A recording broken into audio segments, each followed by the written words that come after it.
Good morning. Good to see you. ChatGPT.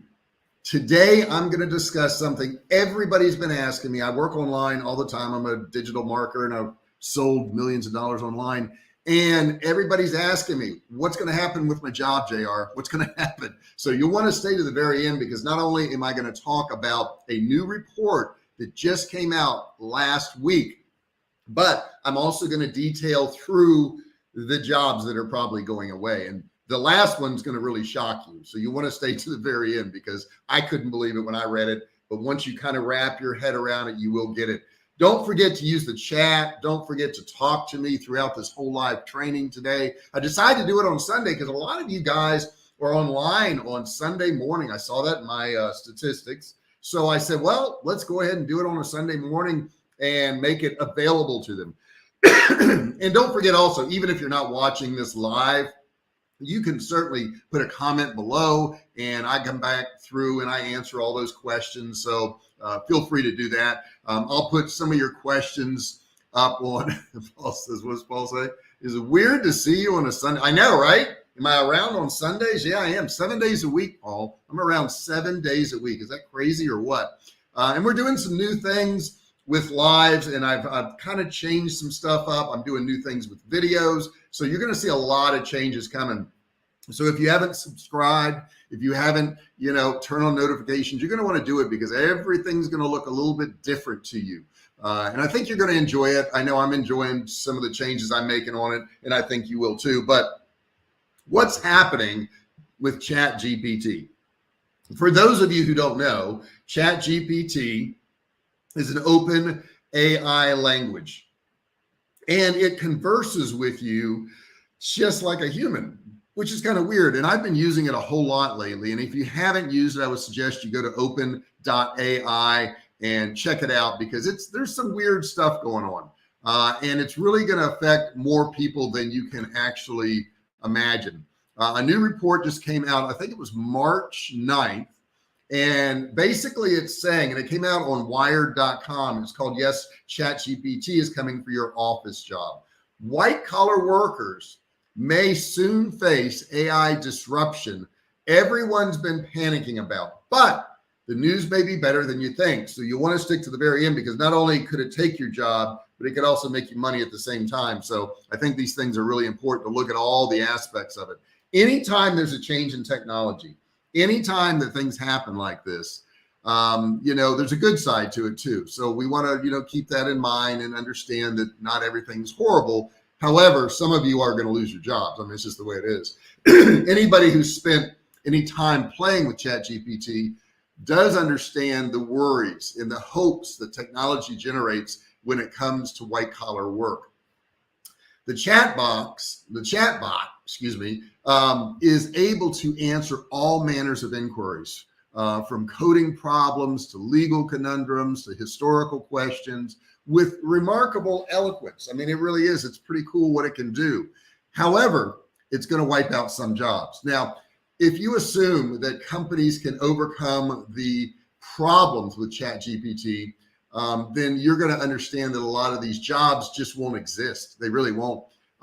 For some customer support agents, legal clerks, history tutors, that type of thing, such expectations are fueled by studies, media reports claiming that ChatGPT can actually pass grades on some legal, medical, and business exams. That's pretty crazy, right? So yeah, is it going to affect colleges? Absolutely. Matter of fact, that's one of the areas I'm going to get into in just a minute that's really going to be affected. So a couple of research experts posted online this week suggest that ChatGPT, let me pull it up here for you so you can see it. I want you to fully understand what the heck's going on here. This is pretty wild stuff. All right, let me get my presentation to share screen. Let's see here. Let me grab the right one. And entire screen, yeah. Because I did a screenshot of this so you guys could see this because it's pretty shocking stuff. All right, so I'm going to stick it up there on the screen. It says, first up, Edward Felton and colleagues at Princeton University tried to identify professions most likely to be affected by ChatGPT. They used a benchmark called AI occupational exposure. So they're using AI to decide how AI is going to take jobs. Let me repeat that. They are using AI to decide how AI is going to take jobs. What it does is it maps, you can see it on the screen there, it maps occupational tasks to the capabilities of various AI programs to see which jobs are most vulnerable to chatbots with strong language skills. That's a scary thing, right? I mean, that literally is a pretty scary thing. And that's something that we all have to look at. We have to be prepared for. And once again, like I said, I'm going to go through all the jobs in just a minute. But if you have questions about this, feel free to ask it in the chat section there. I know a lot of you watch this after I go live, so you're welcome to put it in the comments section. But this is some scary stuff. It really is, guys. This is stuff that's going to affect all of us. And you can say, well, I don't care about that kind of stuff. Well, you can say that maybe if you're a brick mason, okay? Because if you're a brick mason, you got nothing to worry about. Nothing's going to happen to you. You're going to be fine. But they came out with this report, and the results suggest that big changes, I mean, like big changes are coming. Now, a lot of people are saying, well, ChatGPT isn't that good and it makes mistakes and all that. Well, so do humans. So do humans. But if you look at like some of the professions, including like telemarketers or history teachers or sociologists, while people more physical occupations will be safe, these other people are not going to be safe. Okay. Like I said, if you're a brick mason, you're a dancer, you're a textile worker, you're not going to have anything to worry about. You're fine. You're good. Okay. You can go ahead and click off if that's your job and you're concerned. Nobody's going to take your job building a house. Okay. That's not going to happen. But a second study suggests that people in language centric jobs are not necessarily destined for replacement. Okay. So there is some good news to it. What they did is they asked 444 college educated professionals to complete a series of simple office tasks. Now, these tasks included things like writing press releases, short reports, drafting emails, that type of thing, and created an analysis plan. Half of them got to use ChatGPT, half did not. And what happened was the study that let people use ChatGPT were able to complete, listen to this, able to complete tasks in 17 minutes, whereas the people who didn't have access to it took 27 minutes. Now, these are all college educated people. These are all smart people.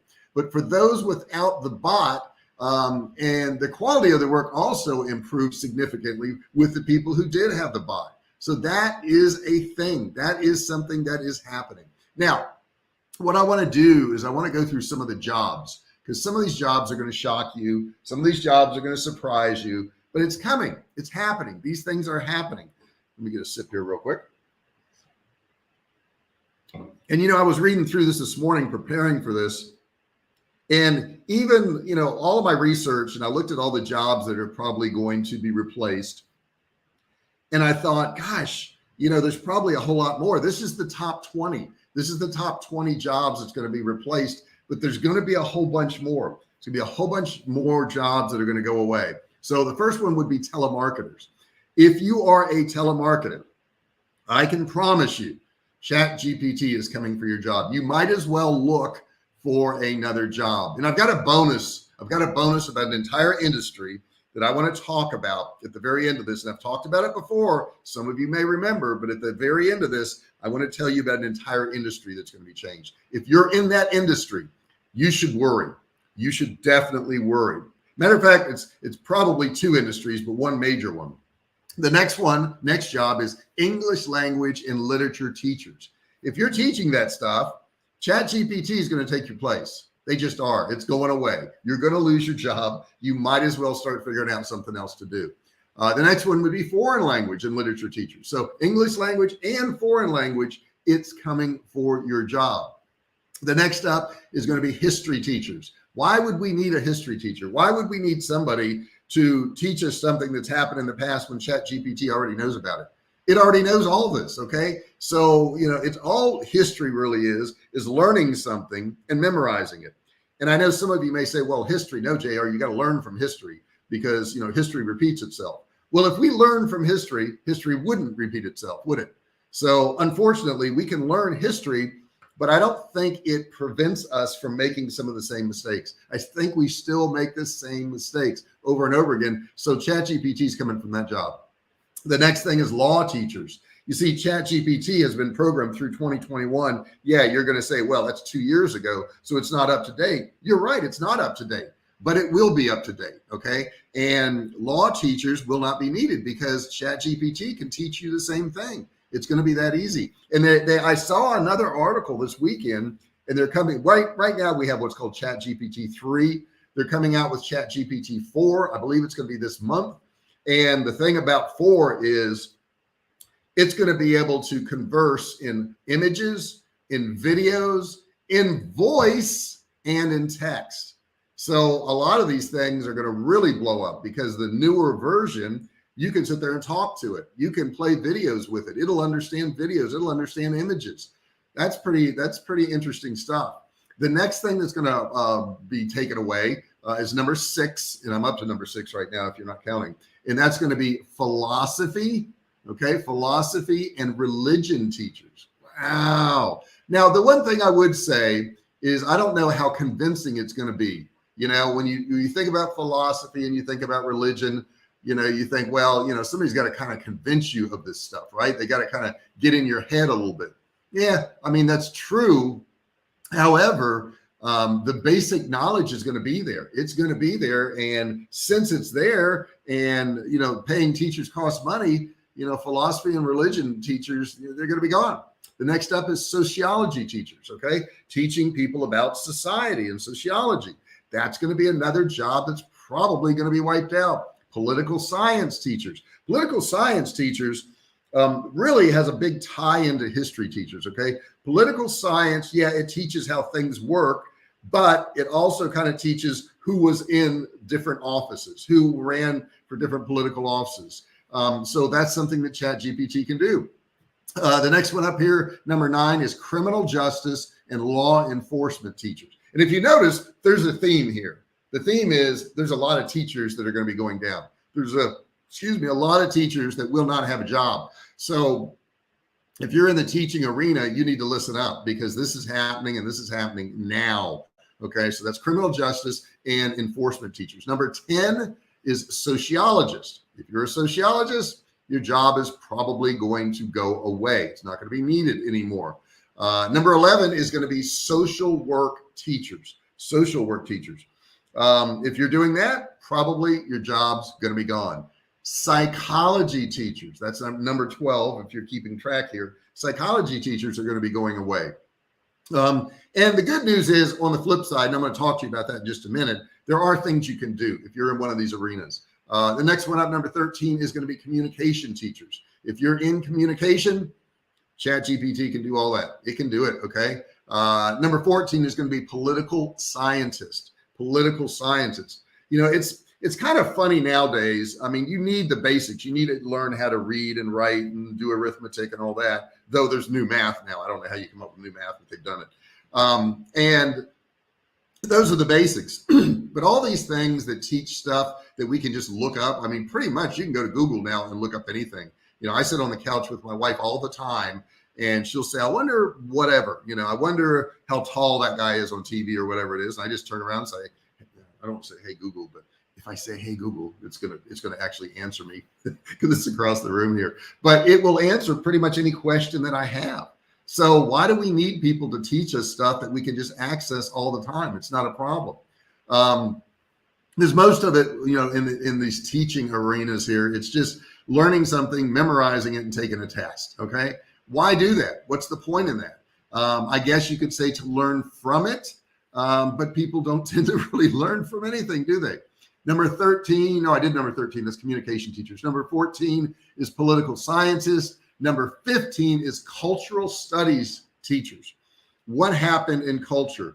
And I think a lot of cultural study is biased anyhow. I don't think it really represents, you know, what we really think or what we really do. Cultural science, it just doesn't, okay? Number 16, arbitrators, mediators, and conciliators. Those people will probably be going away because ChatGPT can take in all this knowledge And wait till you see the next one. It can take in all this knowledge and make a decision. Who makes decisions in our society? Who makes decisions? Who is it that we pay to make decisions for us based on information they get in? And this is going to be number 17. Judges, magistrate judges, and magistrates. They make decisions, don't they? But they do it based on information. And if they're making a decision based on information, we can feed that same information to ChatGPT, an AI language, and it can make those decisions for us. So we don't have to do that anymore. We can get rid of those jobs. The next one is going to be number 18, geography teachers. Geography teachers. ChatGPT can teach geography. It can tell you where everything is. You can ask right now, what is, the location of, let's say, Georgetown, Texas, where I'm at. Right now, this is the address. Where is it? And it can tell you exactly where it's at. Number 19, library science teachers. Now, this is an interesting occupation. It's interesting because I've never studied it, and I don't really know what they do. But this came up number 19 on the list. And remember, I'm going to talk to you in just a second about an entire industry. Every step of this industry is going to be affected. If you are in this industry, it's going to affect you. So keep that in mind. I'm going to tell you about that in just a second. The next one is clinical counseling and school psychologists. They're not going to be needed. They're just not going to be needed. Now, I know that one-on-one relationship is kind of nice, but if they can find a way to cut, money for funding for schools, you can best believe it's going to happen there. And there's going to be a lot of jobs that are going to be augmented or substituted. AI researchers from Princeton, the University of Pennsylvania, and New York University use the AI occupational exposure measure to determine jobs and industries' exposure to advances in AI. And what that did is that left open the question of whether that exposure leads to augmentation or substitution. What's the difference? Well, substitution is saying the job's not going to be there. AI is going to do it for you. Augmentation is it's going to help you, or it's going to do part of your job for you. So they looked at that, and they questioned whether the exposure leads to augmentation or substitution. That's how they did this study. They isolated language modeling AI capabilities to hone in on its potential efforts and effects in the economy, given ChatGPT's rapid rise in utilization and popularity. I'm using it almost every day. I don't use it to write stuff for me, though I am going to tell you about that industry in just a second. I use it to give me ideas. I say, give me 10 ideas or give me the top 10 things that people are concerned, whatever it is. I do that so I can get started with the information. Okay. So it's going to affect you, whether you like it or not. It's going to affect you unless you're in an occupation that is a physical occupation. Okay. You're a carpenter, you're a brick mason, something like that. But if you're not in one of those physical, you're a plumber. Okay. They don't have anything to worry about. Okay. Somebody's got to still come fix your plumbing. But if you aren't one of those people, you're going to probably be affected, and you should concern yourself with this. This is a real issue. Now, the industry. What is this big industry? And I'm not only going to tell you the industry, I'm going to start telling you about all the jobs in this industry. I've talked about this before. Some of you picked up on it. Some of you did not. But I'm going to tell you right now, it's an industry that is one of the biggest industries in the United States. It employs more people. I don't have more people, but a lot of people in the United States, millions of workers, and those workers are going to be left without jobs. And it's the restaurant industry. Now, let me explain to you why it's going to be the restaurant industry. We've seen some of this creep in, right? You've probably gone to one of your favorite restaurants and you've seen one of these iPads on the table where you can order extra things, but it's going to get worse, or you've seen the waiter come up with an iPad in their hand. And we went to a restaurant the other night like that. And the waiter had the iPad in his hand. And I said, why don't they get rid of the waiter and just put it on the table? Why do we need him to walk over with the iPad? We absolutely don't. Okay. So this is what's going to happen. And it's probably going to be one of these is going to operate the entire restaurant industry. And why is it going to be one of these? Because you can look up your favorite restaurant. You can go to your phone, and all this technology is all this technology is out there right now, but not all restaurants are using it. But you could go to your phone, you could find a restaurant you want. You could see how long the wait is. You could get on the wait list. We used to call that reservations, right? we could make a reservation, or you could make a reservation too. You could make it maybe for a week later. And on that date, you're going to drive to the restaurant. Now, when you get to the restaurant, normally we were greeted with a host or hostess, right? Somebody, am I allowed to say that still? I don't know if I'm allowed to say host or hostess anymore. But anyhow, when you get there, you were greeted by one of those people, but you won't be. You won't be. No, what you will be greeted by is maybe nothing. But before they do the phone thing, they probably will have an iPad there and you could check in and say, I'm here, but you could probably do it on your phone. I mean, we went to Texas Roadhouse the other night and we check in on our phone. And right now, the host or hostess would walk you over to your table and they would say, this is your table. And that's their job. Hello, let me walk with you to the table. That can be done with a screen when you get to the restaurant with a map of all the tables, right? And you can see what table you got. Table 14, JR, walk through here, go down here, go up here. You could use your phone. And when you get to table 14, you sit down. Hostess is gone. The person that answers the phone with the reservations is gone. Okay. Now it's time to eat. So what do? Normally we're handed menus by that host or hostess, but you know, during COVID, a lot of those menus went away. There were no more menus, right? You had to scan something on your table. That's probably going to even be more seen in restaurants. Maybe they'll start with an iPad, but it's probably going to be this phone and the menus on your phone. And you can scroll through and you can look at pictures and you can see prices and you can see ingredients and you can see calories, all the stuff they used to put on a printed menu. And a lot of restaurants have gotten rid of printed menus. They're gone. Okay. And you can go ahead, you can order up your food. You can say, I want some water and all this stuff. Now there's a restaurant here in Texas, and we're just outside of Austin, and it has a robot. It's an Indian restaurant, excuse me. And the robot brings out food. So that waiter that would normally bring your food to you isn't going to be around. They're just not going to be around. Now, that waiter that would normally bring your food to you, sometimes they notice the food's up, sometimes they don't. Maybe they're out having a smoke break. Maybe they're going to the restroom. The robot doesn't do any of that. Well, this Indian restaurant here in town, this robot just goes back and forth constantly. Now, I think they primarily have it serving to-go orders right now where it brings it up to the front. Somebody takes it off the robot, sets it on a table, and then the DoorDash people or the Uber Eats people come and pick it up. But imagine it can just go to your table. It can come to your table and it can say, take your food. And you reach over and you take your food and you put it on the table. The waiter or the food runner is gone. What else could be affected at that restaurant? Well, I have seen, and you can Google this, a robot in the kitchen that can cook the meals perfectly. Why? Because it doesn't mess up ingredients. It does it the same every single time. And if that robot can cook the meal and make everything robotically, they don't need a chef anymore. They don't need a cook back there anymore. Now, high-end restaurants, it's going to be a whole lot slower to adapt that because that plate may have to have a certain presentation. It may have to be really pretty. For that robot to do it, it'd be a little bit tough. They also have robotic dishwashers now. So they have a robot that can cook your food and clean the dishes. Is that not something? Okay. So if you think about that from the first experience of where am I going to go eat? How long is the wait? Where is my table when I get there? How I order my food, how the food's cooked, how it's brought out to me, and the dishes that are washed. I'm telling you, they're going to be affected. And I look at people in restaurants now and I'm like, don't you guys see this coming? I went to Walmart the other day, and Walmart, I've been around a number of years, right? Before they had the self-checkouts. And Walmart used to have like 25 cash registers across the front. And then I remember seeing a few years back that on the end, they would have like 4 self-checkouts. And they would have an employee there helping people because people were so confused. They couldn't figure out how to scan something and put it in a bag.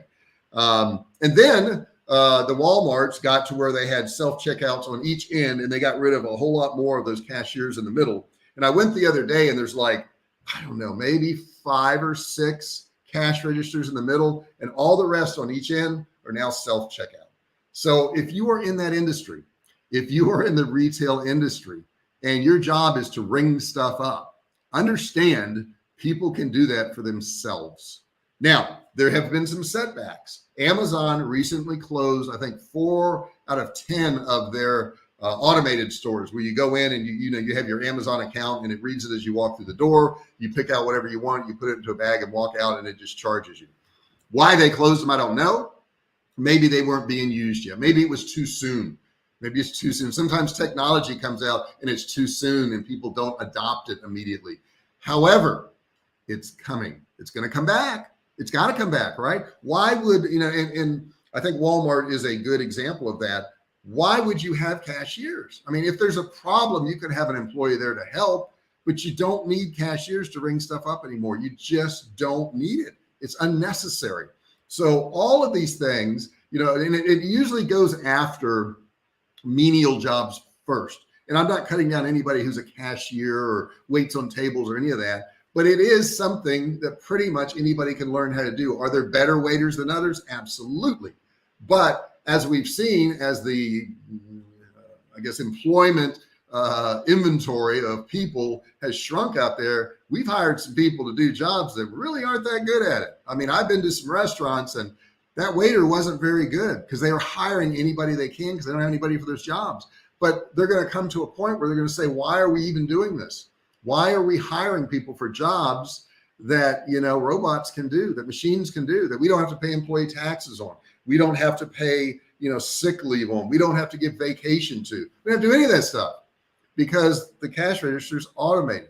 I mean, I can't count the last time I went to the grocery store and actually went to a cashier lane. I always go to self-checkout. Now, I'm a little different because I shop almost every day. I like stuff fresh. So I don't go in there and shop, for the week, because you can't do that in self-checkout, right? It's limited down to 10, 15 items or whatever it is.